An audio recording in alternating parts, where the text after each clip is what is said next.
General HDA गुलाम मोहम्मद कायम खानी ने कहा कि रिटायरमेंट मुलाजमत का एक हिस्सा है। ये अमली जिंदगी का इख्तिताम नहीं बल्कि एक मामूली फर्क के साथ आगाज जिंदगी है।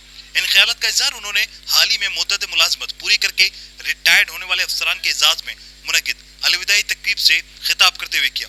पीपल्स लेबर ब्यूरो HDA के ज़ेरे तमाम मुनक्किद होने वाली तकरीब में मुख्तलिफ ओहदों से रिटायर्ड होने वाले अफसरान इकबाल मेमन, कुफ़ैल अहमद, सैयद नदीम रिजवान, सलीमुद्दीन, मोहम्मद अली जाफरी, सदर peoples labour bureau Khalid कमरानी, general secretary आजम राजपूत और मुलाजिमिन की कसीर तादाद मौजूद थी।